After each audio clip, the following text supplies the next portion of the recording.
E para apresentar o primeiro tema, análise comparativa dos métodos de calibração indoor e outdoor de piranômetros, conforme a ISO 9847-2023, representando a Romioto, convidamos ao palco o Sr. Rony Mioto, professor, pesquisador, Universidade Federal do ABC. Vamos recebê-lo, senhoras e senhores, aqui no palco. Muito obrigado. Boa noite a todos. É ruim ser a barreira de potencial para o café, né? E para todo mundo ir embora, mas eu vou ser o mais breve possível. Antes de mais nada, eu queria fazer uma provocação. Só os fortes e sobreviventes estão aqui. Quando a gente tem até alunos nossos na plateia, significa que a gente pode falar um monte de coisa. Então, a minha provocação é o seguinte. A nossa palestra aqui, é um financiamento da Romioto, né? É uma abertura de um laboratório, então não estou fazendo propaganda da empresa. Apesar de eu ter me vestido assim, porque eu quero fazer uma provocação para os meus colegas. Eu estou na universidade pública desde a década de 80. E a gente fica brigando pelo universal do CNPq de 20 pau. É verdade. A gente fica brigando por causa disso.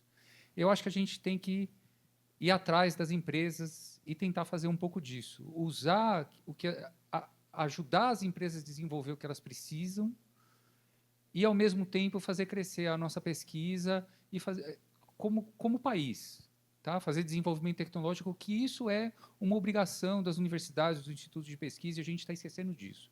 Muitas vezes a gente está fazendo uma pesquisa para nós mesmos e esquecendo essa importância que a gente tem para a sociedade. Então, eu quero trazer esse exemplo provocador para vocês. Tá? Um provocador que a gente, recentemente, a ISO 9847 ela foi revista, né? Tem uma revisão até de 2024 sobre ela. E a Romioto, está aqui, como é que troca? Tá. Beleza. Então, o que aconteceu foi que a Romioto resolveu fazer uma parceria com a Universidade Federal do ABC, que é onde eu trabalho. E o que era o desafio que a Romioto apresentou para a gente? Eles queriam transformar o laboratório em RBC. Ótimo, maravilhoso, vai ter um ganho para a empresa, etc, etc. Mas só que eu falei, aceito esse desafio desde que a gente possa fazer o seguinte, vamos entender exatamente o que é que nós vamos fazer em cada um desses processos. Então, que processo você quer? Eu quero fazer um monte de coisa. Ele queria a calibração de pluviômetro, barômetro, pluviômetro, estou provocando o Márcio ali, né? Já estamos trocando figurinha, barômetros, termigrômetros, temperatura por contato, piranômetros e anemômetros. Tá bom, vamos escolher o cara que é mais difícil dessa brincadeira, porque não tem RBC no Brasil. Não tem de pluviômetros, mas o Márcio já avançou bastante, mas não tem de piranômetros. Então, o que eu falei? Vamos estudar... eu não preciso falar de calibração, todo mundo já falou de calibração, acho que a única coisa que eu vou falar aqui é de ajuste. No caso de piranômetro, esse ajuste é uma coisa que a gente não consegue fugir. Mesmo que o piranômetro seja milivolt, o cara vai precisar da sensibilidade nova para corrigir a leitura.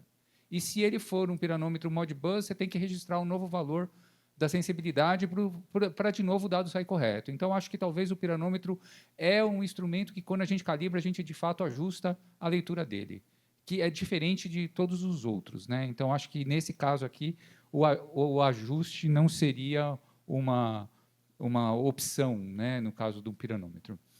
Mas, de qualquer forma, a gente está fazendo porque a gente está atrás de conhecer essa metodologia.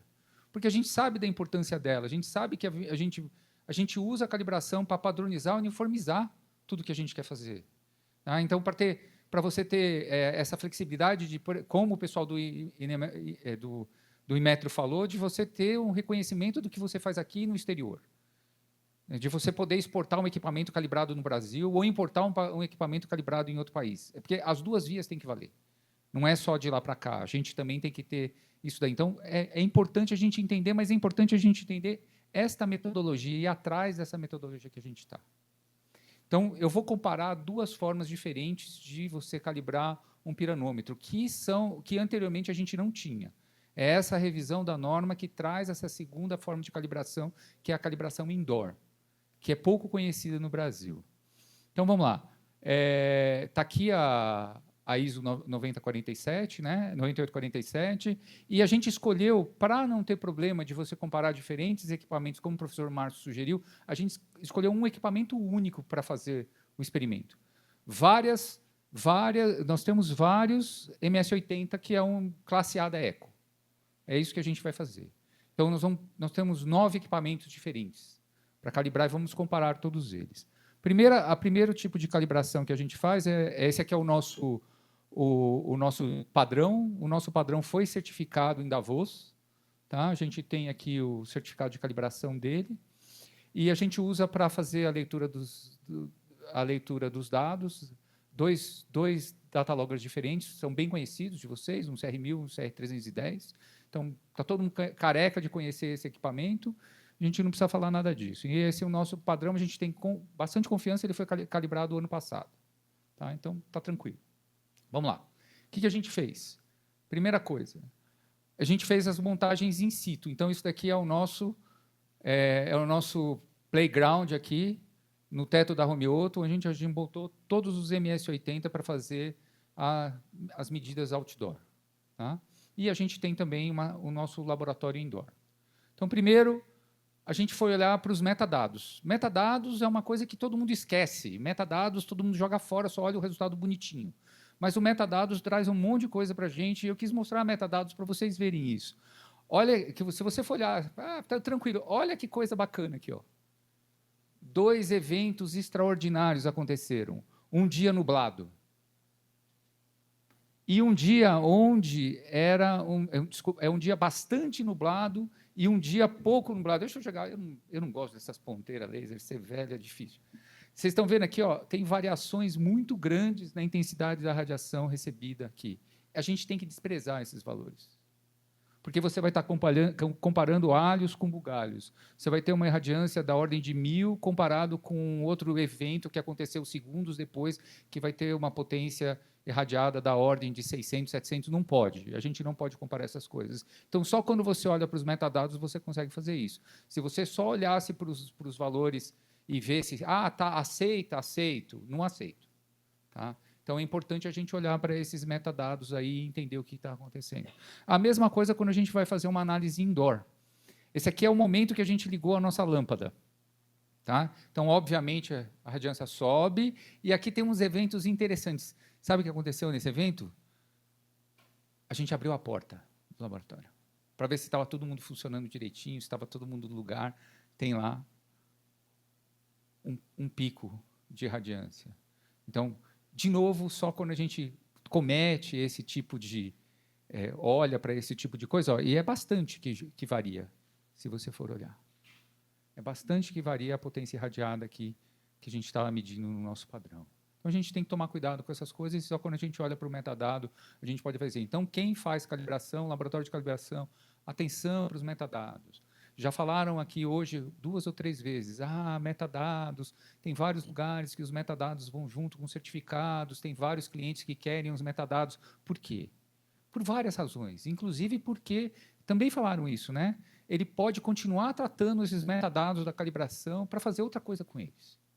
Tá? Inclusive para fazer comparações de longo prazo.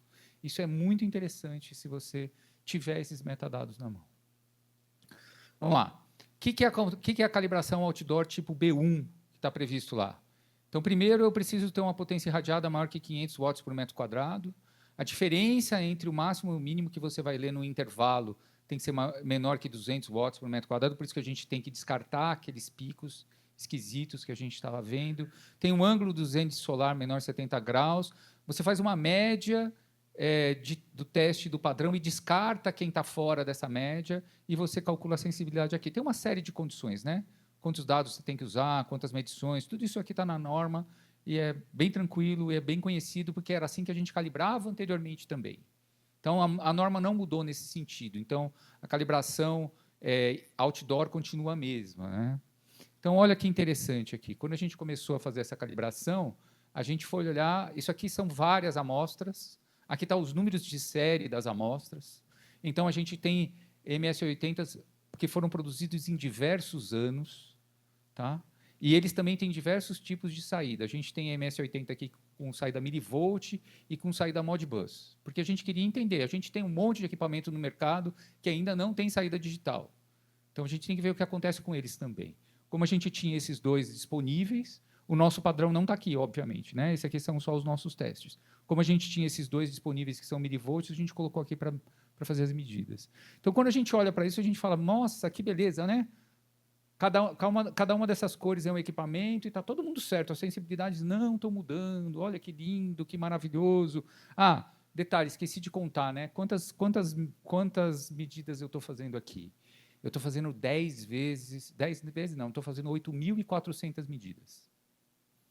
Então, eu tenho certeza que a minha distribuição é normal. Todo mundo que trabalha que já fez algum curso aí de métodos estatísticos sabe que 8.400 dados, está tudo beleza, a distribuição é normal. Então, isso aqui, aí você vai falar, estou feliz. Beleza, consegui tudo bonitinho. Vamos fazer um estudo sistemático desse cara para ver o que está acontecendo? Então, vamos. Primeira coisa que a gente vai fazer, o que acontece quando eu vario as intensidades que eu aceito? A norma fala, a minha intensidade tem que ser maior que 500, não é? Quando eu falo isso e vario a quantidade de dados que eu pego, eu começo a ver algumas aberrações. Está vendo? Está variando bastante. Aqui ainda está dentro da barra de erro, mas a gente está tendo variações se você pega poucos dados. Então, eu vou tirar as barras de erro aqui no cantinho para a gente conseguir enxergar isso aqui direito. Olha aqui, ó. Dá para ver claramente que pelo menos este instrumento aqui, ó, o que está acontecendo com ele? Para poucos dados, a gente tem uma variação significativa da sensibilidade.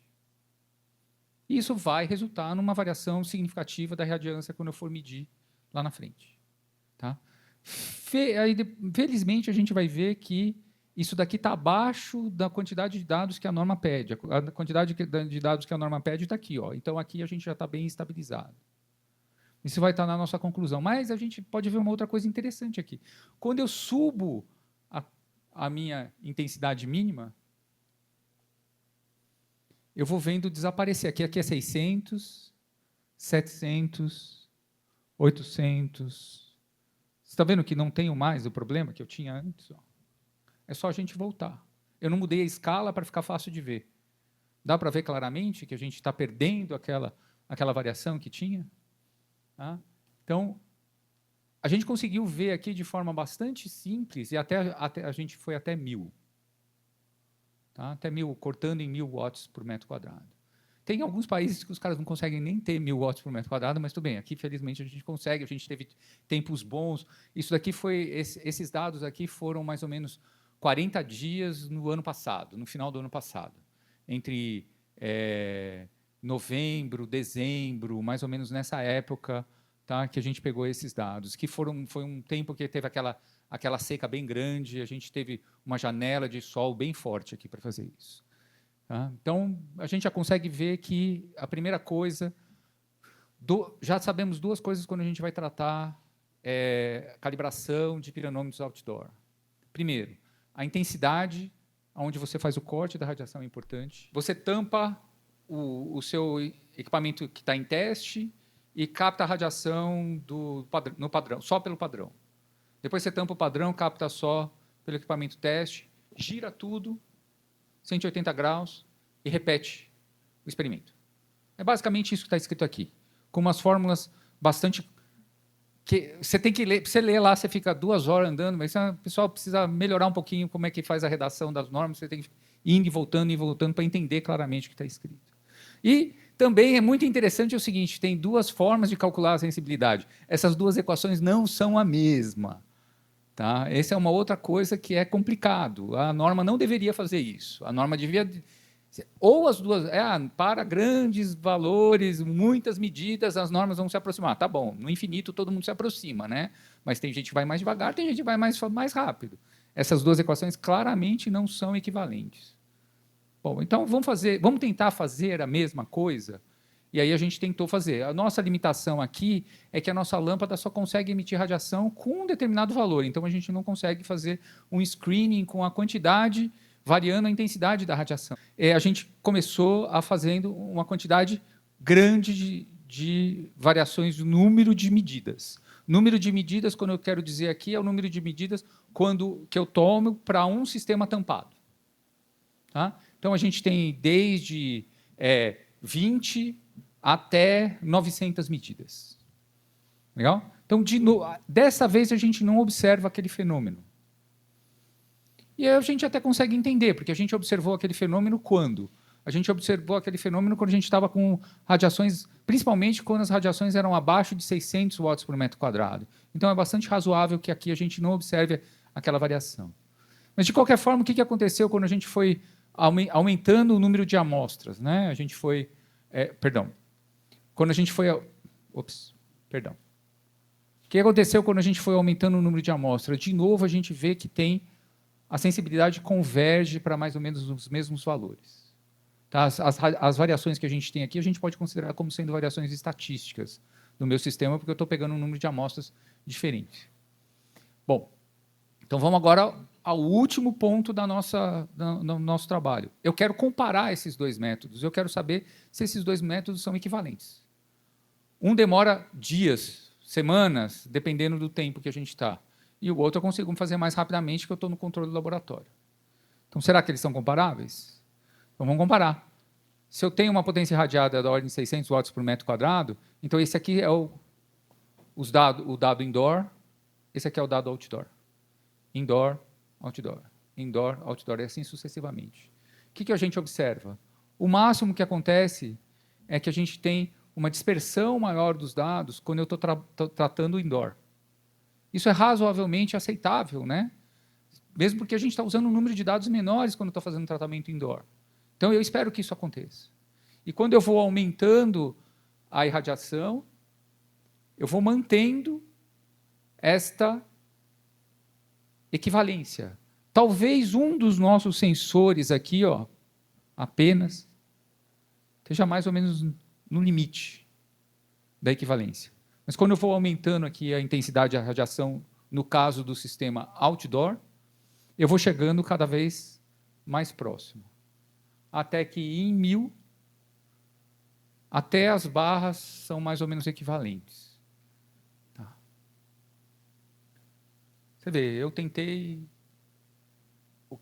Eu acho que a gente conseguiu fazer o que a gente se propôs, a gente vai continuar fazendo esses estudos, a gente vai agora colocar outros equipamentos, nós vamos aumentar o número desses classe A, mas nós vamos também colocar os classe B e os classe C para ver o que acontece. Mas, em princípio, a gente conseguiu fazer o que a gente queria. A gente olhou se os dados, né, a gente fez uma análise sistemática e viu que a previsão da norma de pelo menos 500 watts por metro quadrado, 240 dados para outdoor, e uma potência irradiada que tem que ser maior do que 500, a gente está pegando 635, o número de dados de 90, maior que 90, que é a previsão da norma, descreve adequadamente, e nos dois casos a gente tem uma equivalência entre as calibrações indoor e outdoor, que acho que é o grande resultado que a gente está conseguindo ver aqui agora, e que a gente vai tentar reproduzir com os outros equipamentos de outras classes. Tá bom? Como eu prometi, eu ia ser curto, dar o recado e agradecer primeiro aqui. Eu quero agradecer a equipe da Romioto, o pessoal que eu perturbei lá para fazer para mim os painéis, para montar tudo, fazer as bancadas, porque é tudo homemade, tá? A gente fez tudo lá.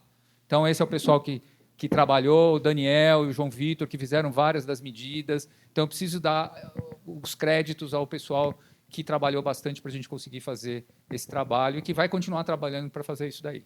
Tá? Já chegou no QR Code, eu queria agradecer, muito obrigado pela oportunidade, muito obrigado a Romioto por permitir abrir o laboratório, tirar os equipamentos da prateleira e deixar a gente fazer as medidas, por emprestar o número de horas, que eles emprestaram para montar tudo, e é isso que eu quero convidar vocês todos, tanto o pessoal que está no serviço público, que está nas universidades, fazendo institutos de pesquisa, fazendo isso, o pessoal que está na área comercial, que a gente tem que se juntar e fazer isso. Não dá mais para a gente ficar atrás de orçamento. Não tem orçamento para todo mundo. E não é só no Brasil. Não tem orçamento para todo mundo.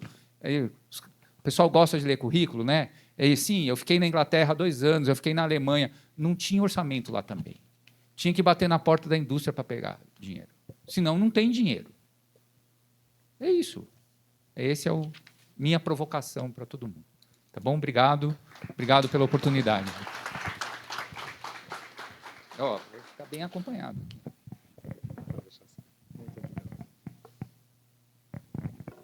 Muito obrigado, senhor Mioto. Nós agradecemos muito pela apresentação, hora realizada. Continue conosco aqui no palco para o debate a seguir, depois da próxima apresentação.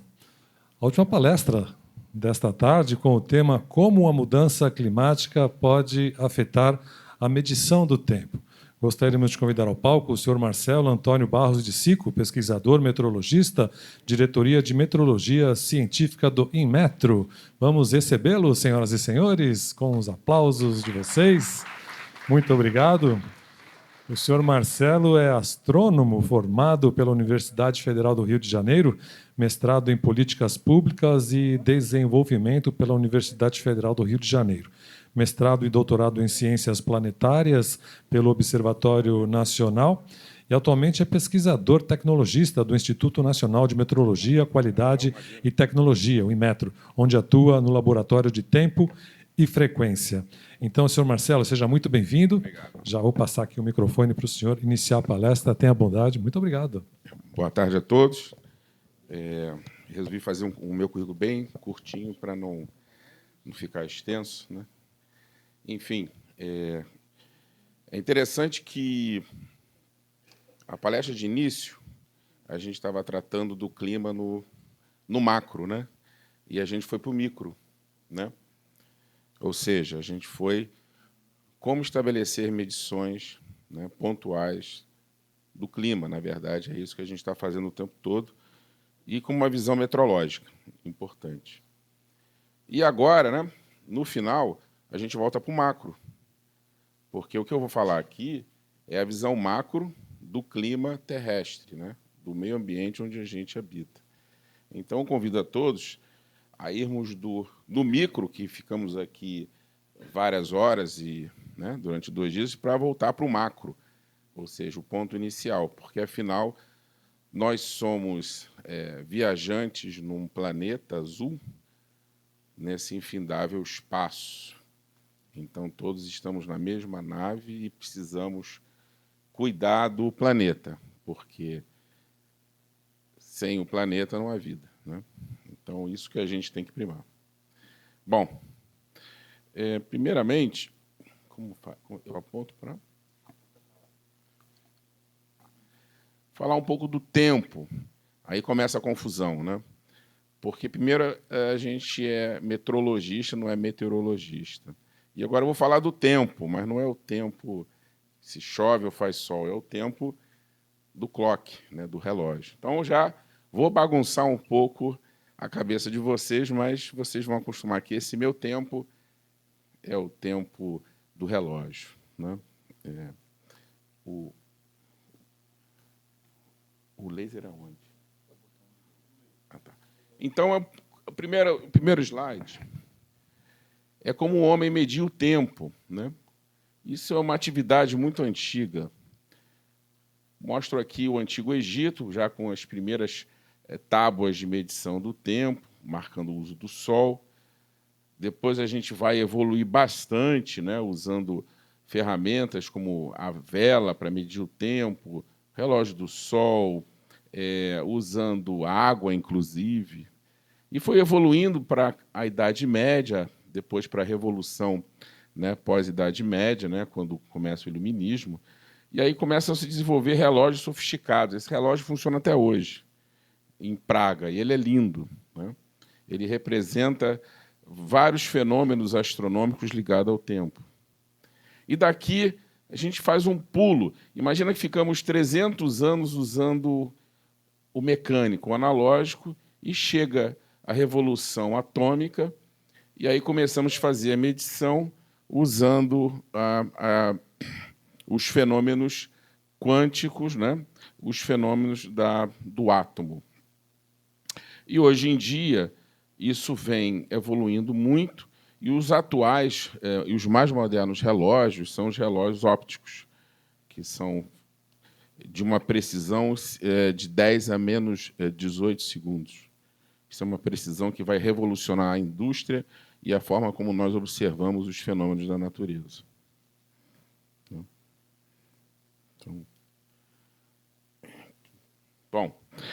Então, até antes do relógio atômico, como é que a gente fazia a medição do tempo? A gente tinha que olhar para o céu, para o espaço.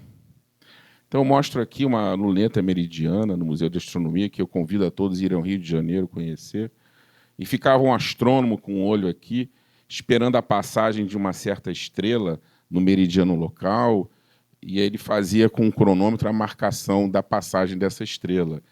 E com uma catalogação, né, usando métodos numéricos, na mão, que não existia praticamente calculadora, ele calculava o tempo. Né? E aí você tinha várias estações, aqui no São Paulo também tem, e assim que a gente calculava o tempo no Brasil, né, você tinha que olhar o céu.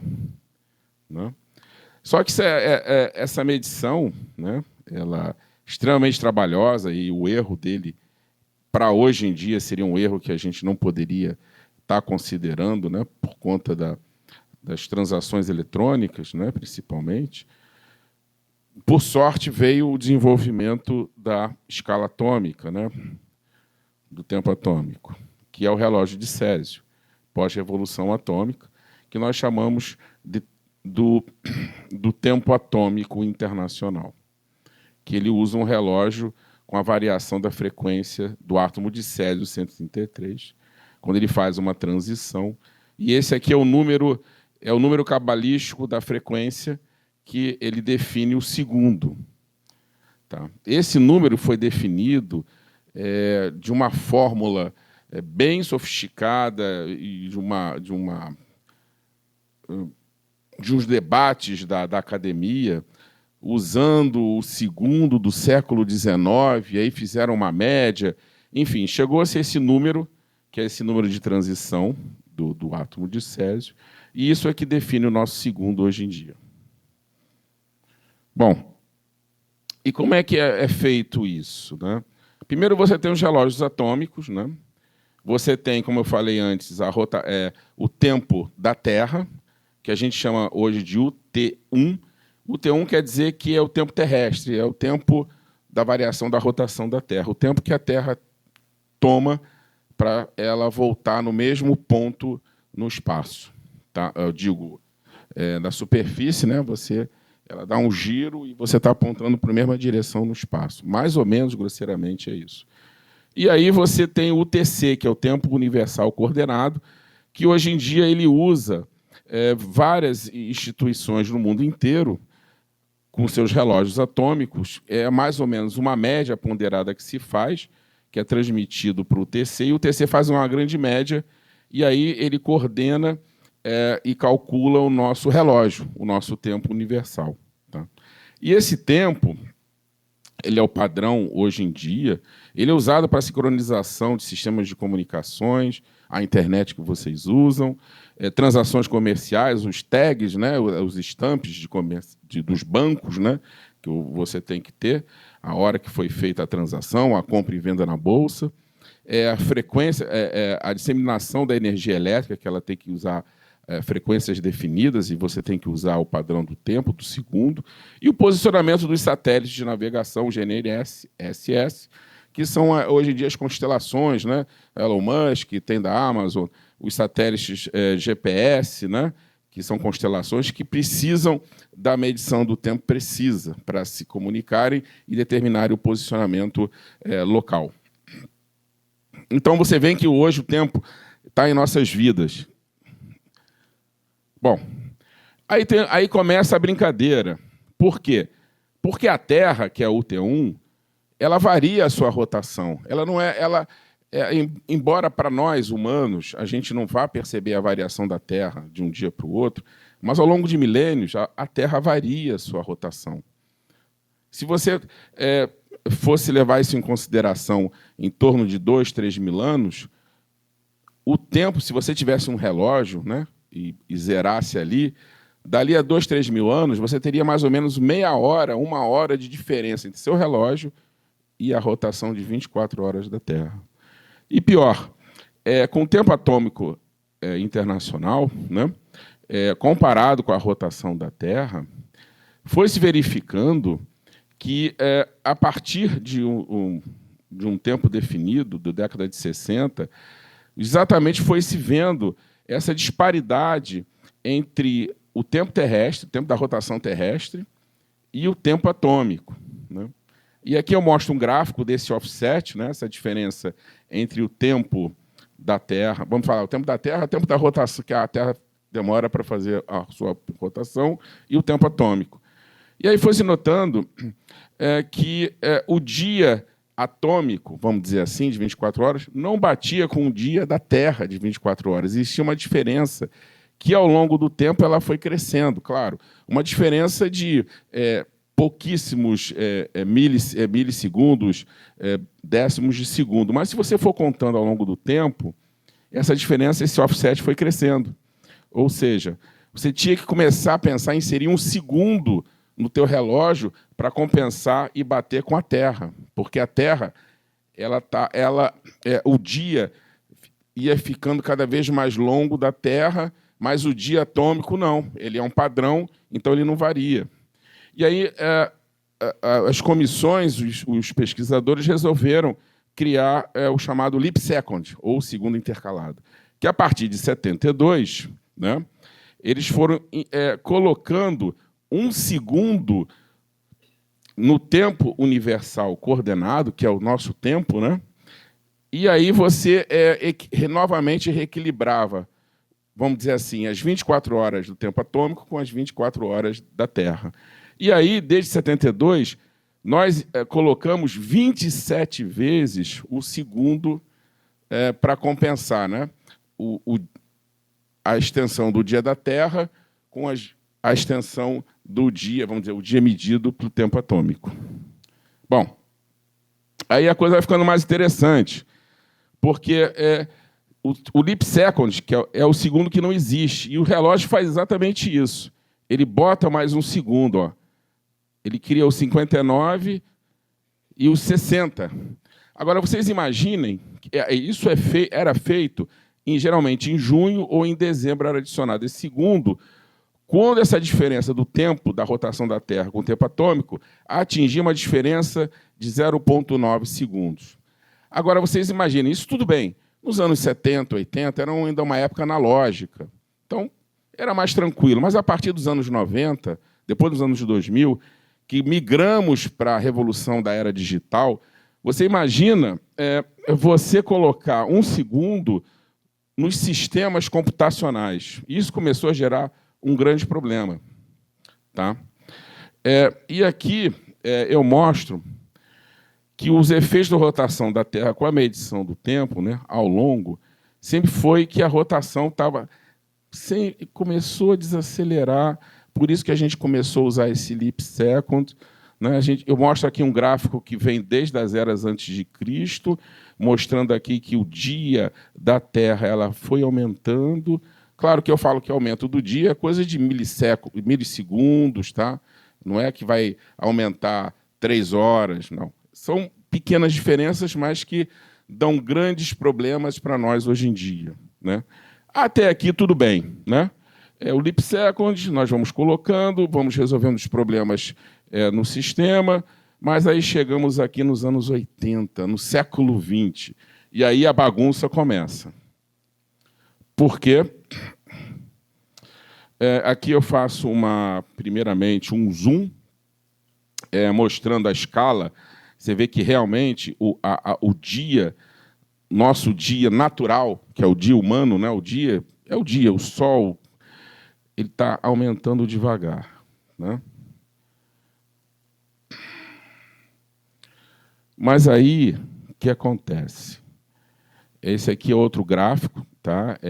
Mostrando aqui as variações da diferença entre o tempo da Terra e o tempo coordenado. Vocês vão me perguntar, Marcelo, como é que eu posso comparar o tempo atômico em em ano 4000... não, desculpa, que isso aqui está em dia juliano. Deixa eu voltar. Como é que eu posso comparar nessa ordem de segundos, milissegundos, em 1700, quando eu não tinha um relógio preciso? Isso é só aqui um parênteses. A gente usa o método dos eclipses, a medição de eclipses lunares e solares, como eles são catalogados, através de uma série de cálculos, você consegue definir a um nível muito preciso a duração do dia há 300, 400 anos atrás. E isso foi feito para fazer esse gráfico, né? Isso eu achei importante ressaltar. Bom, isso aqui está em ano juliano, só para mostrar as variações do UTC, que eles sempre teve uma variação, mas aí ele começa aqui, nesse trecho, a ficar interessante. Deixa eu ver aqui. Por quê? Porque vocês estão vendo aqui 1980, 60, 70, 80, 90, anos 2000. Olha só. Você tem, claro, variações diuturniais, variações semanais da rotação da Terra, isso aí é esperado, né? Mas se você fizer uma avaliação da curva, você vê que ela vai começar a descer. Começou a acelerar. Isso é algo totalmente inesperado. Ao longo de milênios, nós vemos acompanhando que a Terra está acelerando. Mas, por obra do não sei porquê do acaso, estamos vivendo uma época que a rotação da Terra começou a acelerar. Claro, acelerar é questão de milissegundos, né? Sempre nessa escala, né? Milissegundos, por uma ordem de tempo. Não é que ela vai começar a acelerar e que daqui a pouco o dia vai ficar só 11 horas. Né? Não. É uma coisa muito mínima, mas ao nível exatamente de termos sensores capazes de fazer essa medição do núcleo da Terra. E aí, desde 72, como era natural que você usasse o leap second, começou essa questão. Pô, espera aí. Nós estamos agora com a Terra acelerando. Mas aí agora entra mais um problema. Mais um problema. Também nos anos 80, quando começaram essas medições, as medições mais precisas, vamos dizer assim, da forma como a massa é distribuída na Terra, que a gente usa esféricos, harmônicos esféricos, né? É um método de você fazer a medição gravimétrica da massa da Terra. Começou-se a notar que essa distribuição começou a aumentar muito, em decorrência da aceleração do degelo, que bate com o aquecimento global. Bom, então a equação começa a ficar um pouco mais estranha. Por quê? Porque se a gente não tivesse esse degelo acelerado, a gente teria que começar a pensar em tirar 1 segundo do relógio já em 2026. Ou seja, a Terra acelera, o tempo da Terra começa, 24 horas começa a ficar mais curto. Mas aí você tem o degelo, vamos falar grosseiramente, dos polos, que vai freando um pouco essa aceleração, porque a Terra estava desacelerando, e aí você tem que entrar em entendimento como é que vai ser feito isso. E aí, isso foi... Estou passando para vocês o resultado do ano que passou, da publicação da revista Nature. E esse slide eu coloquei semana passada, porque foi publicado também na Nature, isso é recente, isso foi agora, que estava se esperando que os níveis do mar seguissem mais ou menos 0,43 centímetros de aumento por ano, só que agora mudou. Isso aqui era esperado 0,59 centímetros só daqui a algumas décadas, mas não. Com os últimos resultados dos satélites que estão medindo a variação do nível do mar, agora, já em 2024, 2023, começou a se acelerar realmente o aumento do nível do mar, que não era esperado. Então, Isso é só para mostrar mais um dado que se adiciona ao aquecimento global. Bom, e aí que começam os gráficos meio cabulosos, mas a gente consegue explicar. Bom, quando se lembra que eu falei da distribuição de massa da Terra?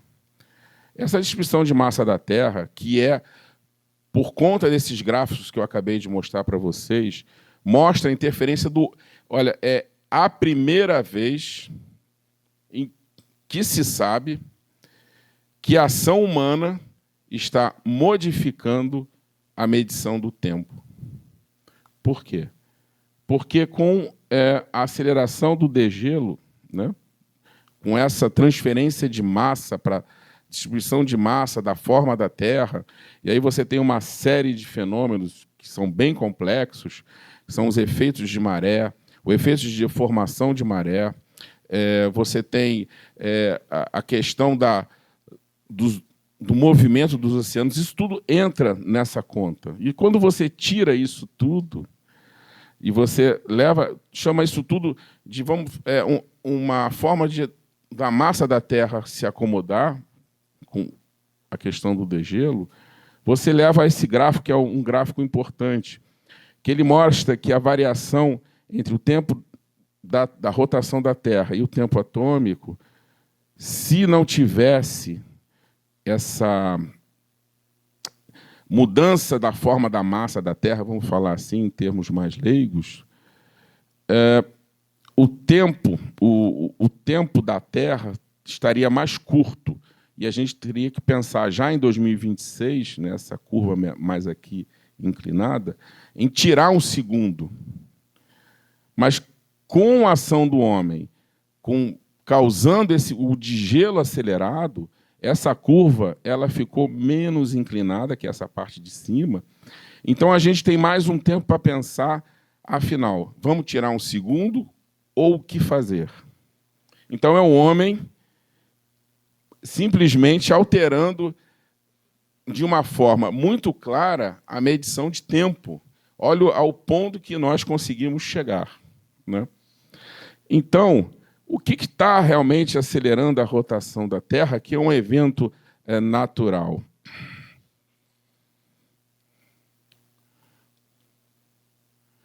Bom, a aceleração da rotação da Terra, que eu já vou no próximo slide, já eu começo a explicar, é porque o núcleo da Terra está desacelerando. E aí, por uma questão de transferência de momento, né, de inércia, faz com que o manto e a crosta, mais a crosta, começa a ficar mais rápida. Mas, mesmo assim, com a rotação da Terra acelerando, com o degelo que o aquecimento global está causando, a gente está conseguindo jogar mais para frente a questão de tirar um segundo para compensar o tempo padrão atômico com o tempo da variação, né, de rotação da Terra. Bom, esses 3 gráficos são os 3 gráficos da Nature, que foram publicados ano passado. Tá? Esse gráfico aqui mostra que efeitos como efeitos de marés, e maré aqui, no caso, é tidal, né, do inglês, que não é mal interpretado como maré, mas é o efeito da gravidade alterar a massa, o efeito dessa transferência de massa e o GIA. O GIA é o degelo milenar que vem acontecendo paulatinamente, que chama GIA. Ou seja, existe realmente um degelo glacial muito lento que vem ocorrendo há milênios. Então, todos esses efeitos aqui foram levados em conta dentro desse cálculo de variação da rotação da Terra.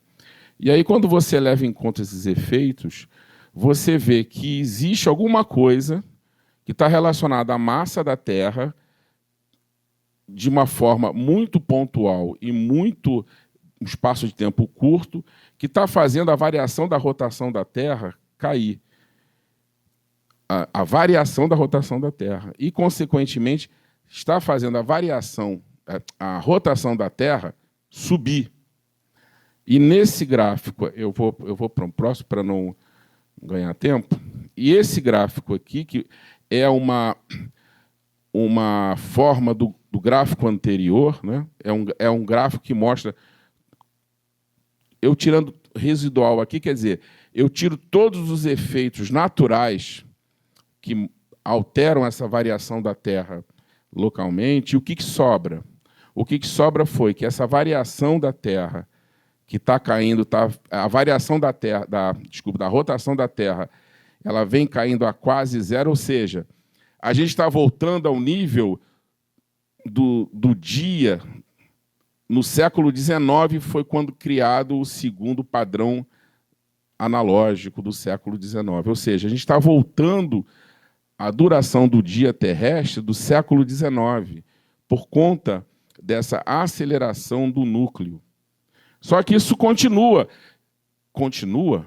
A gente não sabe. Eu participei de um seminário semana passada com os pesquisadores dessa área, do BIPM, e está sendo uma discussão calorosa, porque, embora esse gráfico esteja mostrando, de fato, que a diferença de rotação da Terra está caindo para zero, ou seja, a diferença entre o tempo atômico e o tempo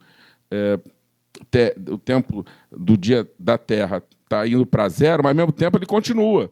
Daqui a pouco, a Terra vai ficar mais rápida do que o tempo atômico. E aí você vai ter que usar o leap second negativo. E aqui você tem... eu vou chegar daqui exatamente nisso. Eu estou preparando o clima para os próximos momentos. Por quê? Porque aqui você tem variações... você tem uma faixa aqui de 2 sigma.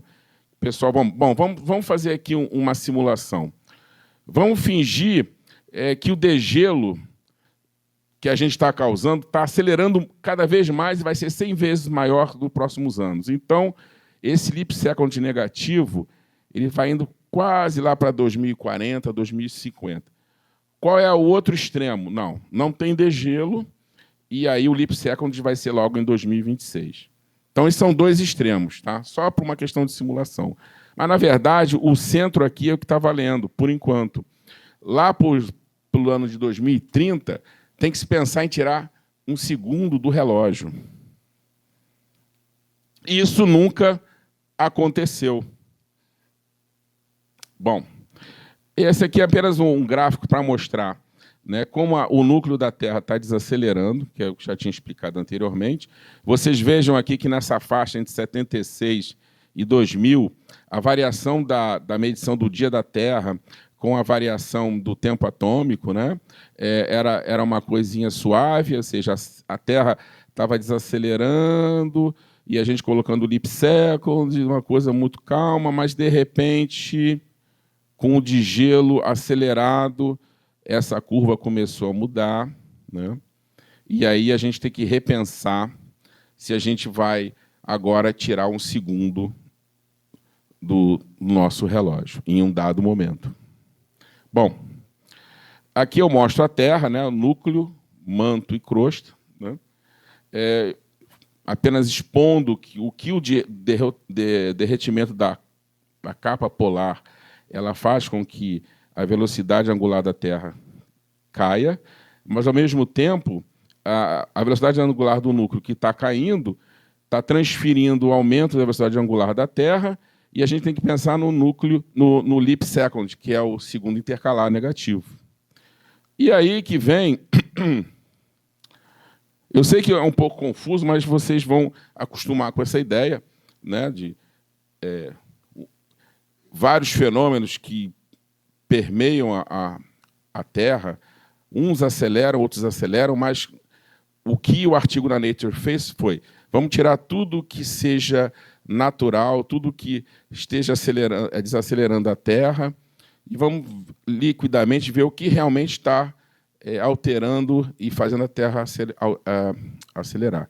E aí foi que chegaram à conclusão de que a transferência do momento do núcleo para a crosta e o manto, fazendo com que a gente agora, a Terra está girando mais rápido, né? E aí acontece o seguinte, se antes um segundo, um minuto com 61 segundos era complicado, imagina cada ano você ter que... Não sei se vocês lembram disso, em determinados anos, até 2016, olha, foi adicionado um segundo nas escalas de relógio.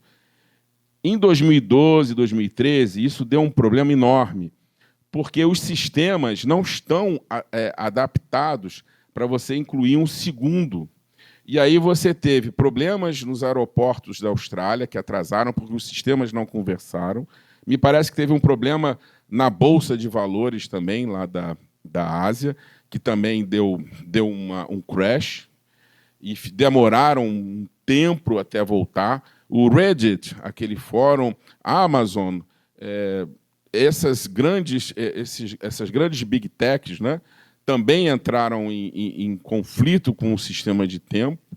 Ou seja, e aí o mercado começou a questionar. Olha, tudo bem, em colocar um segundo, ok, mas isso está atrapalhando os nossos sistemas, que nossos sistemas não estão adaptados a isso. Então começou um debate no BIPM do que fazer. Forçar a tecnologia atual a colocar um segundo ou não mais colocar um segundo. E agora vem o pior. Agora não é mais colocar um segundo, agora é tirar um segundo. E os sistemas não estão preparados para isso, professores. Então ninguém sabe o que vai acontecer se a gente tirar um segundo dos sistemas. E mais, as constelações de satélites também não estão preparadas para isso, porque você mudar os sistemas de clock dos relógios é algo que demora, não é de um dia para outro. Então você vai ter que mudar os clocks dos relógios, que cada satélite que vocês, dessas constelações de GPS que giram, eles têm um relógio atômico lá. E você mudar o clock deles para tirar um segundo, colocar um segundo, é algo complicado. Então, tem toda essa complexidade que nós vamos ter que enfrentar. E aqui é a história do remover um segundo. Olha. É o do 59, 58, vai para o meia-noite. Do 58 para o meia-noite. Como é que a gente vai, se precisar fazer o leap second negativo, conforme eu mostrei a curva, parece que a coisa está indo para isso, mas está sendo um tema polêmico. Na semana passada que eu estive nesse seminário, no webinar, estão discutindo, não, mas essa aceleração ela é flutuante, daqui a pouco ela vai parar, mas, na verdade, não se sabe. Na verdade, não se sabe. Bom, então, quais são essas soluções que a gente poderia fazer? Né, de mudar a definição do segundo atômico? Vocês que são meteorologistas já sabem a dificuldade. Imagina, você ia afetar a rastreabilidade das medidas passadas, né? Você ia impactar no sistema de SI, quer dizer, imagina, vamos fazer a definição do segundo ficar um pouco mais longa, um pouco mais curta. Não parece ser uma boa solução. Deixar de usar o leap second por alguns segundos, negativo ou positivo, parece que essa é uma solução mais palatável. Mas aí cai no problema. Cálculos teóricos mostram que, em 700 anos, a Terra vai ficar atrasada em relação ao relógio nosso, né? Nosso relógio, em 30 minutos. E aí você tem estudos da saúde humana, porque nós somos ligados, né, nossos sistemas hormonais, ao ciclo circadiano, à luz do sol, né? E aí o que eu estou falando aqui, né? Você tem esse problema também, que é o seguinte: você tem o tempo solar aparente e o tempo solar vamos dizer, médio, né? Ou seja, o tempo de São José dos Campos, se eu medir mesmo, o que é o tempo solar aparente, não vai ser, se eu usar um relógio realmente for preciso, a hora em São José dos Campos é diferente da hora aqui em Guarulhos. Então, agora você imagina que a gente usa zonas de horas, né? Quer dizer, a gente unifica o relógio de Guarulhos com o relógio de São José dos Campos. Mas, na verdade, quando o Sol passa no meridiano aqui, ele ainda não está passando no meridiano, ele já passou no meridiano de Guarulhos, né? Então, você começa essa complexidade, aí você ainda quer tirar um segundo, você quer ainda adicionar um segundo, né?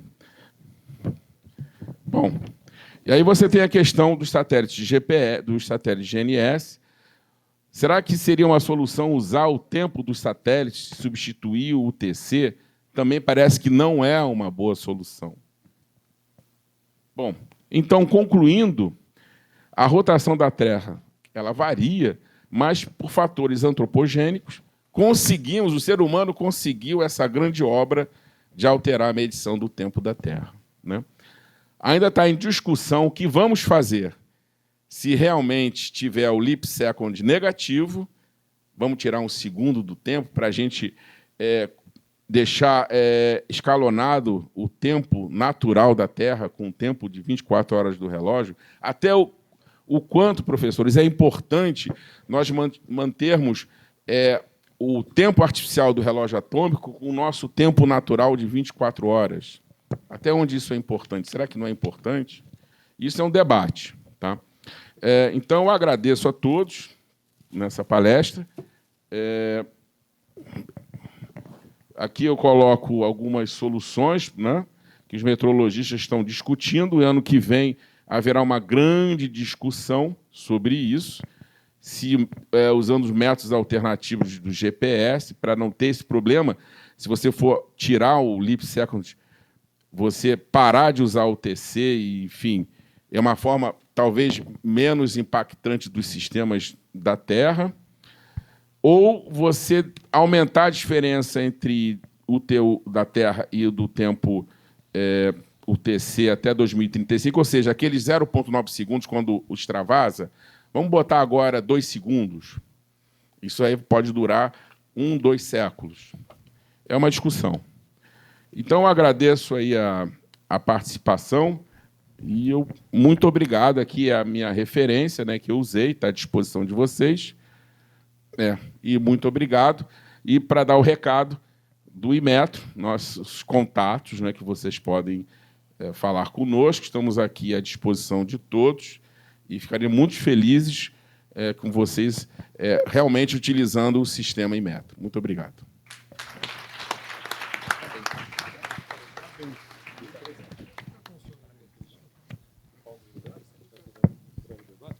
Muito obrigado, senhor Marcelo. Vamos abrir agora um espaço para o debate. Por favor, senhor Celso. Senhoras e senhores, não percam o próximo Metro Ambiental. Lá nós teremos a resposta do -1 ou +1 segundo. Ou adiamos. Olha, estamos encerrando as apresentações com chave de ouro, né? 2 belíssimas apresentações. Eu confesso que eu não sei nem fazer perguntas para temas tão complexos. Mas o Márcio lá quer fazer uma pergunta. Márcio.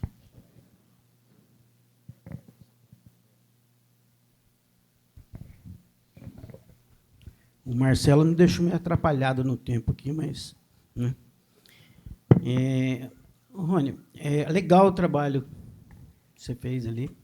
Esse trabalho é uma discussão, você já sabe disso. Eu sei que você trouxe para mexer mesmo, né? E conseguiu, né? Então, a gente já teve essa discussão da calibração indoor e outdoor. Ali você tem umas condições de contorno muito boas. Você pegou equipamentos iguais, né? Então, equipamentos de boa qualidade, e colocou ali e está comparando. De um tempo para cá, a gente viu que há uma confusão do modelo matemático com a função de medição. Então, aquele modelo matemático, que você pega as sensibilidades com as saídas dos sinais, aquilo ali é um modelo matemático. Mas não é uma função de medição, porque daí na função de medição vai entrar todo o sistema, né? Então, a repetibilidade ali, interessante. É muito interessante. No Metrologia 2019, antes da pandemia, tivemos 2 trabalhos apresentados, um pelo pessoal do Inmetro, do laboratório lá de de radiação, também sobre radiância. E teve um pessoal, eu não lembro se o Francisco lembra, é uma empresa de cosmético. E a empresa de cosmético, ela usava lâmpadas. E ela mostrava, né, que a deriva da lâmpada é muito... Ela não vamos dizer assim, ela tinha uma boa variação. Ela não era uniforme a variação da lâmpada. Então, essa indústria do comércio dizia que calibrava, tal, não sei onde calibrava, a gente tentou entrar em contato, acho que o Francisco também tentou entrar em contato. Então, porque o modelo de medição está faltando as incertezas ali, e a lâmpada, a gente não sabe se aquilo ali é a variação dos sensores ou se é a variação da lâmpada. Então, você, mas estou usando a mesma lâmpada para os dois sensores, tanto o padrão como o objeto sob calibração ou sob observação ali.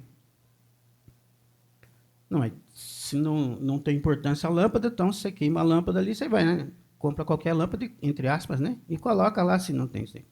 Então, essa discussão é uma discussão, né? Que você acha que... Então, ver sobre a lâmpada, o que está influenciando a lâmpada, né? Se você está verificando o sensor, você está verificando a lâmpada, ok? Nesse caso. E nos simuladores solares, um grande problema era realmente verificar a atmosfera, né? Que é onde acontecia também isso daí. Que a gente já fez um trabalho em alguns simuladores e a gente também chegou no mesmo problema e o pessoal também não tinha os simuladores calibrados, ok? Então, eu queria que você falasse um pouquinho principalmente da fonte de energia, da fonte de irradiância que você está usando ali, né? Que não dá para a gente afirmar que é o sensor ou se é ela que está variando também. Vamos lá. Eu acho que o que a gente pode fazer? E o que a gente tentou fazer? Primeira coisa, a gente colocou esse sistema, esse tipo de lâmpada, a gente sabe que ela reproduz razoavelmente bem o espectro do Sol. É lâmpada incandescente, né? Essa é uma lâmpada incandescente, então, corpo negro, está tudo bem. Como que a gente tenta evitar que ela tenha variações? A gente tem um retificador de corrente para ela, exclusivo. Só para... além de vir um disjuntor só para ele e tal, a gente sabe que a rede da Enel é uma maravilha, né? Mas então ele tem um retificador de corrente só para ela, só para esse sistema, e está ligado direto nele. A segunda coisa que a gente fez foi o seguinte: nós deixamos não deixamos ligado, né? Porque a gente desligava à noite mas a gente ligou durante alguns dias consecutivos essa lâmpada com 2 sensores ligados, 2 classe A, iguais, e acompanham a curva para ver se tinha alterações significativas. Então, eu tenho é muito estrito a janela, é bem mais estrita do que a janela outdoor. Então, eu acho que tudo isso não dá nenhuma certeza de que a lâmpada é estável, não dá nada disso, mas garante que eu estou mitigando isso daí dentro de uma margem de erro, que aí a gente já pode até tentar estimar o quanto é essa margem de erro. Eu estava pensando em fazer isso, mas eu tenho medo de deixar esse cara ligado, porque ela tem um tempo de aquecimento. Você tem que deixar ela ligada umas 2 horas. E aí, para deixar ela ligada durante o dia, até o final do expediente, eu posso deixar ela ligada mais ou menos umas 6 horas. Mas eu não consigo deixar ela ligada mais do que isso, porque eu não posso deixar ligada à noite. Ela esquenta muito, essa lâmpada esquenta muito, né? Porque é uma lâmpada incandescente e muito potente. Então, eu tenho medo de a gente ter algum tipo de acidente. Se pegar fogo, não tem ninguém para apagar, tal. Mas o que a gente fez? Durante 6 horas, mais ou menos 6 horas, eu tenho clareza de que essa lâmpada irradia de forma mais ou menos homogênea, porque eu fiz vários testes. Tá? Mas é tudo que eu posso dizer para você, Márcio. Ter certeza, sabe, eu acho que a gente não tem certeza de nada, né? Eu aprendi quando eu fiz um curso chamado Métodos Estatísticos em Física Experimental, e vocês desculpem que os físicos, eles vão invadindo todas as áreas, né? Que o valor verdadeiro da grandeza é desconhecido, né?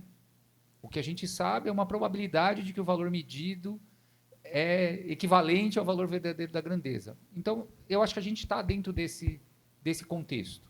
Então, eu me sinto confortável pelo número de dados que a gente tem. Em vir aqui falar para você, ó, eu estou confortável de que tá ok. A gente vai conseguir fazer isso se você respeitar todos esses parâmetros. Então, você vai ter que garantir que sua lâmpada está num ambiente estável, você vai ter que garantir que o seu projetor foca bem lá onde elas vão estar. Você tem uma série de coisas que você tem que garantir. Se você conseguir garantir tudo isso, que é o que está na norma, se você garantir tudo isso, eu acho que você vai conseguir uma calibração com uma incerteza maior do que a incerteza que a gente tem na calibração outdoor, mas você vai conseguir calibrar o equipamento. Tá? Acho que é isso. Acho que é isso que a gente consegue ver até agora. Não sei se eu consegui responder, Márcio, a sua pergunta. Ali eu mostrei as barras de erro, né? Com as incertezas. Tá. Isso eu tenho um comentário adicional sobre esse assunto, que é o seguinte. Se você pegar essa série temporal que você está trabalhando e fizer um tratamento espectral nela e determinar as frequências, você troca os sensores, mas você vai ter sempre no campo das frequências uma assinatura da tua sala de calibração.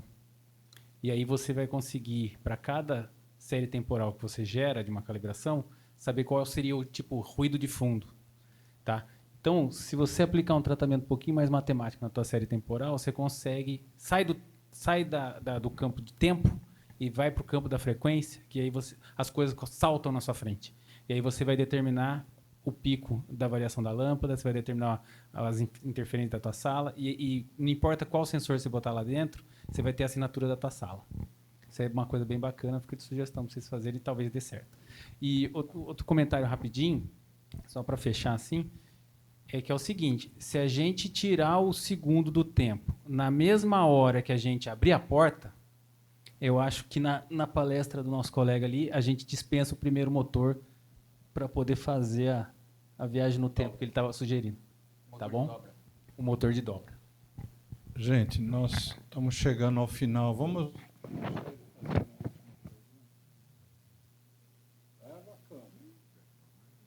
Obrigado pela sugestão.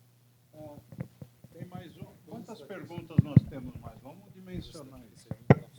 Quantas perguntas nós temos ainda? Quantos candidatos? Um lá no fundo e mais ele aqui. E aí a gente começa a encerrar, porque eu tenho que fazer o sorteio para vocês aqui. Já estão com os números aí? Deem uma aquecida. Pois não, pode fazer a pergunta. Bom, na verdade eu teria várias perguntas, mas vou fazer uma. Depois a gente pode conversar separado. Mas a pergunta mais que eu acredito seja mais interessante é, nesse contexto, vocês fizeram um experimento indoor e outdoor, e ambos em laboratório. No Brasil, hoje, comercialmente, a gente tem uma grande quantidade de clientes buscando o que eles chamam de calibração in loco. E a calibração in loco é a calibração outdoor, fora do laboratório, certo? Um sensor instalado já na usina. E quando eu tenho o sensor instalado na usina, eu tenho uma série de variáveis que não estão controladas e que dentro do laboratório ou num ambiente controlado, isso é mais fácil de lidar. Como que é a visão de vocês entre a diferença da calibração outdoor e essa calibração in loco, diretamente no cliente?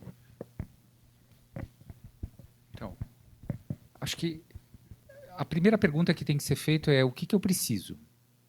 Acho que talvez isso também foi uma coisa que permeou um pouco as nossas discussões aqui. Qual que é o nosso objetivo ali? Qual que é a importância desse dado? Se for uma usina fotovoltaica, né, é muito importante esse valor. Então, eu ficaria preocupado em fazer uma medição in loco, porque você não controla nada. Você não controla os cabos, você não controla o data logger, você não controla nada. Ou aquele data logger que está ligado lá, pegando os dados, está calibrado. O Márcio falou isso um monte de vezes. A gente tem um conjunto. Tudo bem, eu concordo com ele. Quando a gente calibra no laboratório, não é exatamente o que está acontecendo lá no campo. Não é exatamente. É outro sistema. Então, idealmente, esta calibração de piranômetro, que talvez seja uma que seja possível fazer no campo, aí estaria nas condições que o Márcio diz, que é as condições de trabalho do equipamento que a gente estava esperando. Só que lá você não tem um controle de um monte de coisa, então você não pode garantir o seu resultado. Na verdade, você não consegue garantir a sua incerteza. Qual é a incerteza que você está tendo lá? O quanto o seu padrão vai medir, você vai conseguir falar. A diferença entre o seu padrão e todos os piranômetros que estão na rede, você vai conseguir falar. Mas qual é a incerteza dessa medida? Essa incerteza dessa medida a gente nunca vai conseguir falar. Nunca, a gente nunca vai conseguir. Porque você não conhece, como você mesmo disse, você não conhece as conexões, você não sabe os estados das conexões, você não testou nada. Então você tem pouca informação e isso não vai te permitir fazer isso. Agora, se eu preciso saber esse valor, para saber se eu preciso passar mais protetor solar ou não, aí, cara, aí tá tudo bem. Porque se der 15 a mais, 15 a menos, tá tranquilo. Ter feito esse teste, né, essa aferição em campo, não fez muita diferença para o meu objetivo.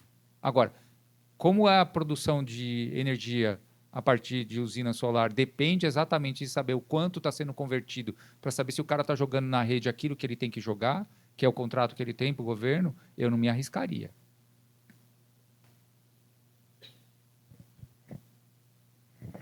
Entendeu? Vamos ao nosso colega lá do fundo. Qual é o seu nome? Não está funcionando.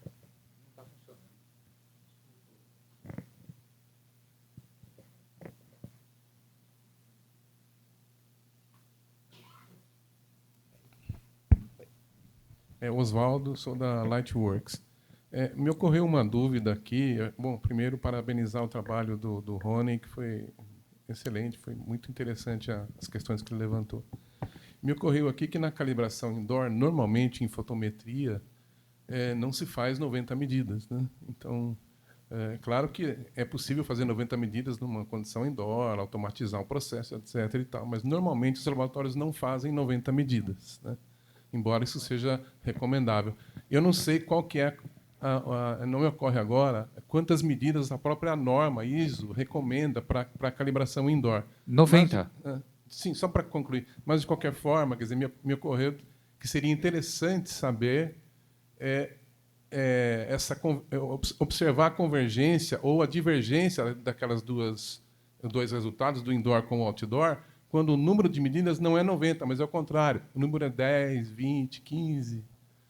É o inverso do que foi descoberto, né? Então, porque eu acho que essa é uma condição mais comum e mais normal dos laboratórios de calibração. Então, eu acho que você colocou uma questão muito relevante para que essa medição seja, digamos, tenha uma confiabilidade melhor, né? Tá? É isso. Então, respondendo, a norma 2023 já prevê 90 medidas em cada posição. 90, 90, então 90, 90, 90, 90. Então ela prevê o total de 270, 90 em cada posição. E, desculpa, Márcio, eu não sei se eu respondi, a gente levou em consideração a variação da lâmpada para construir as barras de erro. Respondeu? Gente, agora eu preciso encerrar, porque eu preciso de ainda alguns minutinhos para conversar com vocês. Mas antes eu queria, em nome da diretoria da Remesp, da nossa comissão organizadora, agradecer a presença do Rony pela sua excelente exposição, do DECICO, né? Não foi fácil chegarmos até a última palestra, e eu peço que você compreenda, né, que sempre vai ter alguém na última palestra. Então, eu vou encerrando aqui esse painel, mas antes eu quero deixar uma lembrancinha para o Rony e uma... Deixa que eu entrego aqui. Não, esse aqui, ó. Obrigado. Vou entregar a sua também. Parabéns. Vamos fazer uma foto. Oh, meu Deus. Quantos desses você tem? Só nesse evento tem. Vamos aqui. Eu vou pedir. Pode aplaudir, senhoras e senhores. Obrigado. Muito obrigado ao senhor Marcelo, ao senhor Rony, ao senhor Celso, por favor.